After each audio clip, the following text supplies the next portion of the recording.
I'd be curious to learn how staying grounded by connecting to Mother Earth plays a role in flourishing in difficult times. I know it helps me. There's different ways about it, actually. And there's ways that are conducive and complementary. There's ways that not. So right here, this is your physical embodiment. And for the sake of understanding, this would be your higher levels or your I am, which is everything and nothing in all of it. Because I'm not a this, a that, or the other. I just am, which opens up all portals of consciousness. Now, let's bring forth all of this through all of our beautiful energetic vortexes, all the way onto the planet, through the planetary grid system, connecting with the core of the planet.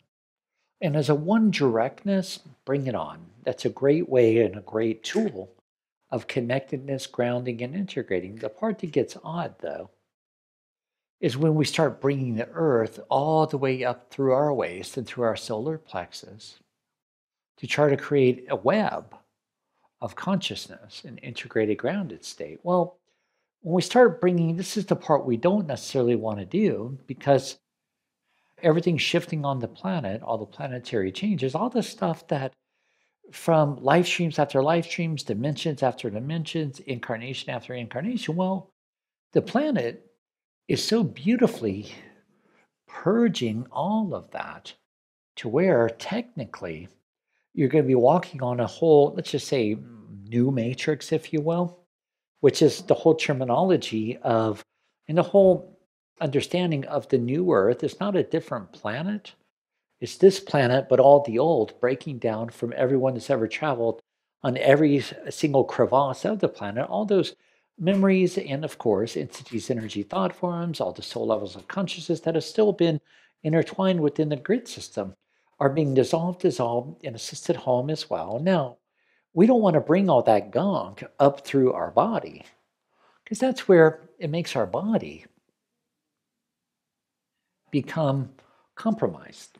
And then we start having funny thought forms, even at times, funny thoughts, funny ideas, um, funny memories, and so forth and so forth that really aren't about you. It's not even a part of you, but now that you've welcomed that in and trying to connect with the earth and take on all the debris the earth is releasing, that's where it becomes very compromising for your physical form. But once again, as we bring forth the whole universe or our creator conscious or higher levels or the I am, whatever, once again, works for you, and we're bringing it all the way down and through to the core of the planet, that's where it's being a beautiful pillar. Isn't that cool where the little button was? And it's bringing down a little the pillar of light to begin to integrate through you, emanating exponentially to the core of the planet and expanding exponentially, but not internalizing the planet through your physical nor your DNA or the cellular vibratory levels, the molecules, subatomic structures, atomic structures, and so forth. And it's quite amazing because even as we do that, you know, I play more with integrating all the way through your body, using your body as that magnetic conduit rather than the planet. Because everywhere we walk in a body on a planet, well, we're actually connecting grid systems.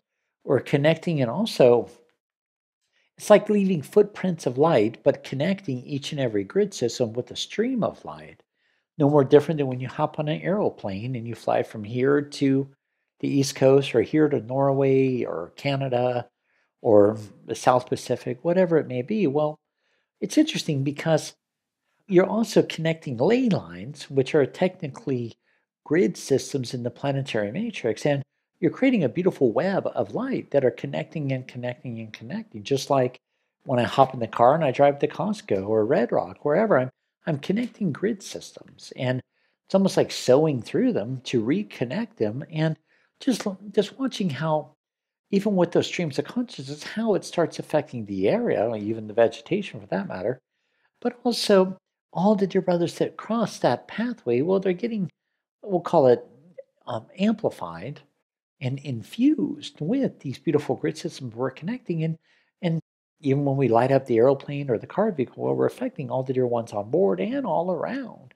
Even without saying a word, it's that presence, that light beingness in your light bodies, including that blast all the way through the crystalline grid systems of the physicality. And it starts an interesting inner melding, inner webbing that activates and activates and activates. And then when we do that, great, because we're amplifying and amplifying. And of course, when I say amplifying, it's also affecting your own personable live stream. It's affecting all the diversities that come at you or that are going on all around that we're not going to embody, but we emanate right through to watch how it changes trajectory, it changes form, and it starts flowing and flowing and flowing more and more. And we start affecting all that's occurring, even on the platelets of the planet and everyone that walks upon the platelets of the planet. But then, when you connect with the earth, of course, you're affecting the earth as well. You're lighting up that area of the planet as you're integrating and actually you're connecting downwardly.